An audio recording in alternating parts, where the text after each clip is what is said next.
kullanıb da. İslam Məsihimiz ruhda poşlu aslanlara oxşayır, belə. Ruhun rəngidir. Görürsən ki, alov rəngində də şirlər, pələklərə baxanda yenə qara, sarıdır. Məsələn, türklərə baxanda rəngi məsələn, yenə də qara, sarıdır. Ruh yananda belə oluruq biz demək olar ki.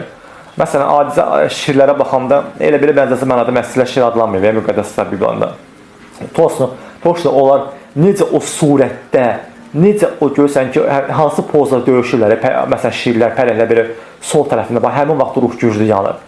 Səs həmin vaxt bütün canlılarda səs müqəddəs ruhun səsidir, bizdə olan səsi, bizdə olan Allahın səsidir. Yəni, ruhdan dolduqca səs və qalın olur, pələk səsi, aslan səsi kimi çıxmaq belə olur, elə. Sonra şirə baxanda görürsən ki, saçı olur, müqəddəs ruh, belə saç belə olur, mənə başda, ruhani saç. O ki, qaldı o canlıların, məsələn, vəhşi heyvanlar var, məsələn, onların hamısı qidalanması bizim Allahın kəlamınla, yəni bədəninlə, kəlamınla, müqəddəs qidalanmasını gözlər, əziz dostlar. Rəbbin bədəni müxtəlif, insan yediyi, canlıların yediyi bütün ət kimi olur, bütün ət qidalarının dadını verir. Məsələn, şirlərdən sonra pələklərdir, sonra baxanda aya baxanda, ayı kimi, adam belə bir şey deyim ki, ən çox insan əziz bazı qardaşlar, məsələn, fiziki qidalarını, fiziki yemək yiyəndə insan gərir də, ağzından qaz çıxır da, yeməyin qazı çıxır. Ruhan qidalarında belə qaz çıxır. Gərmək, yəni gərmək deyəndə heç kimi belə dissilməsin, pis təsir eləməsin, yəni mən istəyirəm ki, burada hər şey açıq deyim də, məsələn, gərirsən belə ruhla dolduqca, Rəbbin adını çəkdikcə, həmin vaxtda elə bir görürsən ki, aslan səsi nə tək çıxır, dərhillə elə çıxır, və yaxud da pələk səsi, və yaxud da ayı səsi, hamısı bütün heyvanlar və seslərin surətidir. Məsələn, həmin müqəddəs ruh pələk dərisi kimi olur, elə bir ki, aslan dərisi kimi olur, ayı dərisi kimi olur, belə toş olur, gəyrəndə də həmin səs çıxır. Və ən çox səsə görə, bir də ki, bu yalan tüy kimi olur. Mən ona görə bunu əsaslanaq deyirəm. Kimsə buna razılaşmaq deyil. Dünyada bütün canlılar istəyir, bütün canlılarda heyvanlar olsun, ev heyvanları, çöl heyvanları, ev quşları, çöl quşları, sürünən canlılar olsun, suda yaşayanlar olsun, bütün quşlar hamısı məsihçilərin surətidir. Çünki ruhda hamısı bəşəriyyətə məlum olan bütün heyvanların, canlıların səsi çıxır müqəddəs ruhda. Müqəddəs ruh sudur. Danışanda doğuşda həmin səslər çıxır. Getdik lap geniş bu barədə bəhs etsəm. Sonra məsələn aya baxanda gəlirsə belə ayı kimi səs çıxır, belə həmin ruhun qazı çıxır, bilirsiniz. Adamın tükləri ayı tükü kimi, pəncəsi ayı pəncəsi kimi olur. Məsələn, ən güclü heyvanlardan biri də məsələn şirdir, pələngdir, ayıdır. Məsələn, pələngə baxanda, məsələn, onlar ceyran, cür, zebra, müxtəlif maral heyvanları yeyirlər da, məsələn, vəhşi heyvanlar. Rəbbin bədəni elə olur, müqəddəs olan kəlam Yəhyanın müjdəsində deyir ki, Rəbbin bədənlə qidalanırıq. Müxtəlif belə dadlı ət verir. Və bəzi bu insanlar, buna müsəlmanlar da baxa bilər, ateistlər də, məsələn, deyər ki, yəni necə Allahı yeyirsiniz, siz belə təsəvvür edirsiniz, əziz bazı qardaşlar, əziz dostlarım, əziz həmiyələr. Yəni insan, biz bərabər qidalanırıqsa, bu demək deyil, yəni fiziki qidalanmır. Yəni cism ruhla qidalanırsa, bu demək ki, yəni bunda anlaşılmaz bir şey olmalı deyil. Məsələn, baxırsan ki, insan hava ilə dolur, hava ilə qidalanır. Yəni hava yenə içimizdə canlıdır. Məsələn, istəsən hava buraxırsan. Məsələn, və yaxud da mobil elektrik cərəyanından gözə görünməz hava görünmür, elektrik cərəyanı görünür. Məsələn, mobil elektrik cərəyanından dolur. Biz də elə doluruq, Allahdan qüvvə verir bizə. Özü daxilimizdə yerləşir, özü bizə hiss edir. Yəni Allah belə öldürüb yemir, belə pis çıxmasın. Məsələn, vəhşi heyvanlar oynayır. Yəni sadə sözlərlə izah edirəm ki, bəzi insanlar bunu başa düşsün. Allah ruhdur. Məsələn, cism ruhla belə qidalanır. Sonra aya baxanda baxırsınız ki, məsələn, ayı ən yüksək səviyyə çatmış, şir kimi yüksək səviyyə çatmış əziz bazı qardaşlar, məsihçilərin surətidir. Baxırsan ki, ayı həm meyvə yeyir, hansı Rəbbin bədənidir bu da. Ayı həm balıq tutub yeyir, bu barədə geniş nazar, hətta balığa dönür Allahın Rəbbin bədəni. Kəlamlar bunun çox təsdiq edən ayələr var. Məsələn, sonra ayı bal yeyir, ayı həm, məsələn, ceyran da tutub yeyir, məsələn, hər şey yeyir ayı. Bu, o demək ki, o güclü məsələlər var ki, Rəbbi cürbəcür hiss edir, cürbəcür qida ki, birədən qidalanır. Bu, onu göstərir.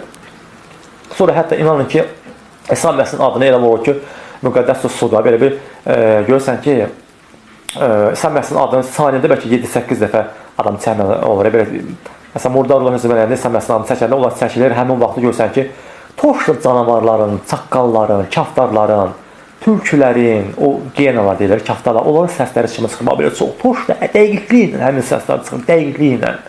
Çünki bütün fiziki aləm, ruhani aləmin bənzəridir. Bütün canlılar məsihçilərin surətidir. Bütün bitkilər, ağaclar, hər şeyə məsihçilərin surətidir. Bizdə surət eləndə Allahın öz, həmin səslər çıxır. Baxırsınız, görərsiniz ki, canavarların səsi, mən əvvəllər böyle səhv başa düşürdüm. Elə bildim ki, canavardır, çaqqaldır, bunlar hamısının murdar ruhları, cinlərin surəti. Elə deyil, dünyada hər şey məsihçilərin surətidir. Müqəddəs kitabda bəzi vəhşi heyvanlarla kimsə murdar ruhlar müqayisə oluna bilər, amma biz onlar da ruhdur, onlar da belə fərqli görkəmlərə malikdir ona görə. Amma baxanda ən birinci məsihçilərin surətidir, əziz bacı qardaşlar. Həmin baxanda canavar səsi elə bir uluyurlar belə. Görürsünüz hamısında U hərfi var. Ən çox heyvanlar o görsən it də oluyor, bayquş da oluyor. Görsən ki, canavar saqqal da oluyor. U hərfi. İsus adını məsihçilərə çəkəndə məsələn belə həmin səslər çıxır dəqiqliklə. Onların tükləri kim yəqin çoxlar deyir, biz ruhda necəyik? Biz ruhda necəyik? Ruh necədir? Bu heyvanlara baxıb özümüzü görə bilər. İndi qürurlu insan bunu götürməz. Mən sən çaqqalın deyər ki, çaqqala bənzədirsən, müqayisə edirsən. Mən məsihçiyə Rəbbin övladı deməyəm, amma bəzi insanlar bunu götürməyə bilər. Amma dəqiqliklə bu tük elə olur. Mən bütün heyvanların tükü kimi hiss edirəm. Hətta quş tükləri kimi. İndi quşa da gəlib sadaşam. Toş da elə olur, heyvan tükləri kimi olur. Səsdəki həmin canlıların səsi çıxır. Necə bu? Kimsə buna inanmaya bilər. Deyək, nə fiziki aləm, ruhani aləmin surəti. Kimsə buna inanmaya bilər. Necə sən deyək ki, itim, küçük, canavarı, saqqalı, məsihlərlə müqayisə etsən Rəbbin övladlarını. Amma necə ola bilər ki, həmin səslər çıxır müqəddəs ruhda, dəqiqliklə. Yüzlərlə, minlərlə səs çıxır mən İsa Məsihin adını çəkəndə, dua edəndə. Bir video var, namalum dildə ona quş səsi çıxır, onu da internetdə də belə yerləşdirmişəm. Tük də adamın müqəddəs yalanda bir tük kimi olur. Dəri, ət üstündə tük, toşla elə olur. Bütün canlılar Allahı təmsil edir. Allahın surətindədir. Belə heyvanlar, başqa insan dedim ki, bunu dərk edə bilməz. Bunun üçün, amma kim buna inanmırsa, mən burada ya başqa təlim yaymıram. Kim buna inanmırsa dualarını artırsın. Bunu Allah'a bütün bunlar dediklərimi hiss eləmək üçün, dərk eləmək üçün, inanmaq üçün bunu mən başqa təlimi yaymıram. Dəfələrlə bunu demişəm. Sadəcə dualarını artırmaq lazım. Bunun yolu budur ki, azı 40 dəqiqə, 1 saat, yaxşı olacaq saat, yəni səhər duası, o qədər də gecə duasını eləsən. Heç olmazsa bir axşam tərəfində bir dəfə dua eləsin. Nə qədər gücün çatır. Yəni axşam duasını ötürə də bilərsən də. Kimsə məsələn elə olar ki, qonaq gələ bilər, işin ola bilər, işdə ola bilərsən, amma səhər gecə duasını gələsən ötürməsən. Əsasda gecə duası lap vacibdir. İkisi də səhər gecə duası. Gecə də yatmamış, tənbəllik eləməsən də. Çünki gecə məhz etmə, gecə duası səhər duası gecə duasından asılıdır. Gecə ruhla güclü dolanda səhər lap böyük güclü məhz etmə olur. Ruhla güclü dolursan. Duanı kim artırsa, bütün bunları bunu hiss edə bilər özündə. Bütün qidalar kimi hiss edə bilər. Müqəddəs sunan kəlamı. Amma insanlar var ki, nə qədər məsələn 90% var ki, ruhani körpə çıxmalı, heç hava kimi hiss eləmir Rəbbi. Birinci hava kimi Rəbbi hiss elə bilmir. Çünki ruhda zəif də axı körpədir. Bir çox insanlardan danışıram. Deyirəm ki, ruhda körpə kimi qalmışsan da, yəni bir tərəf mehribançılıqla deyirəm, heç kimə bu xoş gəlmir. Bəzi deyir ki, mən körpəlikdən çıxmışam. Əziz bacı qardaşlar, körpə kimdir ruhani körpə? Kimdir ruhda zəif? Kimdir ruhda səviyyədə qalxmış? Bax, bu fiziki aləm, ruhani aləmin bənzəri olduğu kimi, baxırsınız, ən birinci körpə süd içir. Sonradan başqa qidalar verirlər də, körpəyə birinci süd verirlər. Bax, o məsihçi ki, müqəddəs ruhu süd kimi içir, o artıq demək olar ki, körpədir. Amma süd kimi içmirsə, və yaxud da hava kimi qəbul edilməsə, və yaxud da su kimi içmirsə, bu artıq heç körpə də deyil, zəif məsihçidir ruhda, çox zəifdir. Buna körpə də demək olmaz artıq. Körpə görünüşü də yoxdur həmin məsihçidir ruhda. Yəni, bunun əlaməti budur. Körpə süd içir. Kim körpəlikdən çıxırsa, körpədən çıxmanı da göstərən budur ki, yəni artıq südü keçir, süd kimi içmir. Hətta yağ kimi müqəddəs su içir, bal kimi içir, şərab kimi içir, müxtəlif qidaları kimi. Bütün qidalar insan dolma olsun, doyğu olsun, aş olsun, bu gələcək xəmir xörəklərinə və hamısına. Hamısı Allahın surətindədir. Bayaq dediyim kimi, məsələn, canavarlar da, çaqqallar da, baxanda hamısı məsihçilərin surətidir. Məhz ruhda tükün rəngi belə olur, ət elə olur, yediyi qida elə olur, onların yediyi qida kimi Allahın bədəni. Səs də həmin səs çıxır. Əsas o kaftarlar var, görsən ki, pərək də, onlar çoxanı pərək də onlardan qorxur, geri-geri çəkilir. Bir tək belə onlarla bacarmır. Həmin məsihçilərin surətidir, ruhda həmin səslər çıxır. Hələ görürsən ki, qısa müddətə görürsən ki, çöl öküzünü yeyirlər, qısa müddətə. Görürsən ki, həmin qısa müddətə Rəbbin bədəni elə yeyirsən, qısa bir müddətə qidalanırsan elə. Çoxla saniyədə bəlkə 7 dəfə, 8 dəfə, 10-15 də İsa Məsihinin adını çəkmək olur bu qədər soxda elə sürətlə alınır ki, elə Rəbbin bədəni qısa müddətə belə yeyirsən qısa. Həmin səslərlə tez. Sonra başqa məsələn, düzdür, canavarlarla, çaqqalarla, məsihlərlə o müqayisə olunduğu ailəmə bilmirəm, kəlanda sanki yoxdur. Amma məsələn, yazılıb ki, çöl öküzü kimi mənə güc verdi. İsa Məsih, məsələn, imanları qoyunlarla adlandırdı, qoyunlarla çox müqayisə olundu. Məsələn, gələndə toşda belə qoyun səsi kimi çıxır, toşda həmin səs çıxır, qoyun səsi kimi çıxır. Tüy də qoyun tükü kimi olur, yağlı olur adam belə, qoyun 30% yağ, qoyun da çox yağlı heyvandır. Məsələn, çöl öküzü kimi böyürürsən, belə gələndə belə göbəyir, öküz səsi kimi çıxır belə.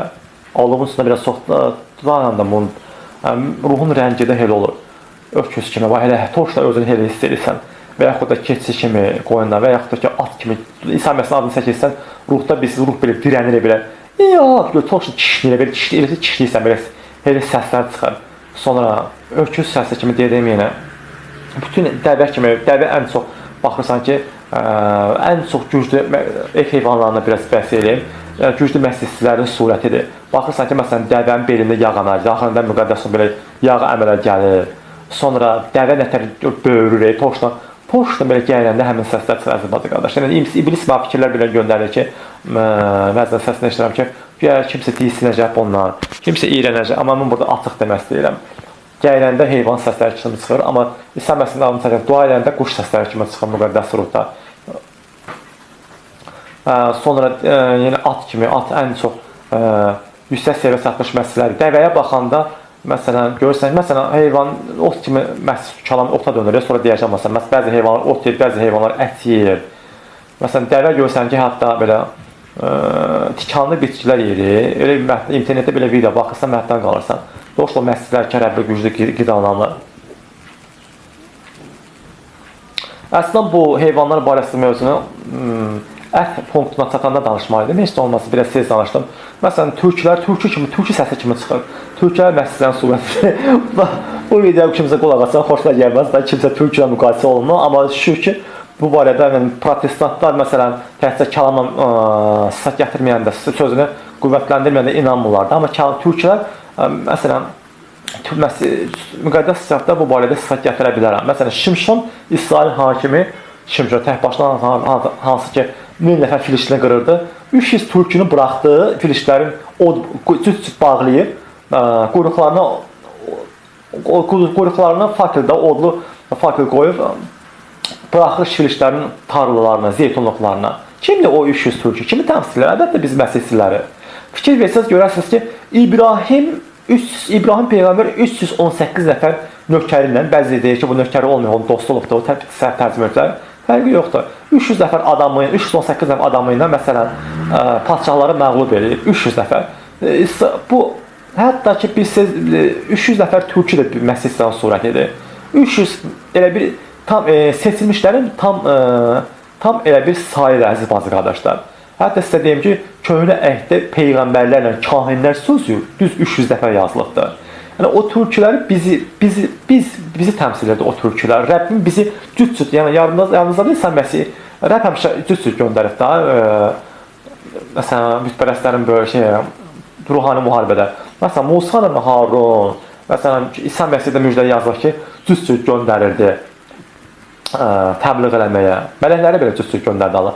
O türkülər, bu toşda rəngimiz belə olur, bəzi bazı qardaşlar. Rəngimiz alov rəngində olur, belə sarı rəngdə, türkü rəngində. Türklər bir olur. Sonra həmin səslər çıxarır, İsa Məsihinin adını çəkəndə. Toşda həmin türkü səsləri. Alovdakı o quyruqlarına o alov bağlamağında mənası budur ki, quyruq, ümumiyyətlə heyvanın quyruğu bizim əlimizdən çıxan buxurdur. Buxurumuzu yandırır, ruhumuzu yandırıb bıraxır təbliğ eləməyə, insanları xilas eləməyə vasitəmizdə. Hətta sonra başqa bir alovla bağlı yenə də Ben hətta ki, inanın ki, iç səsi kimi çıxır, müxtəlif köpək səsləri kimi, pişik səsləri kimi, hamısı sıçan, hamısı məsələn surətidir.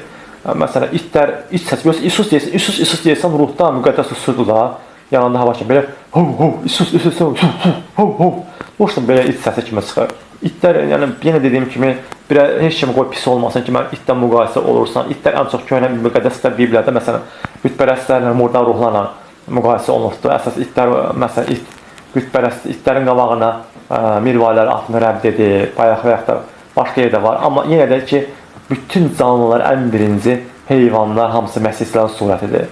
Səs elə çıxır biz dua edəndə,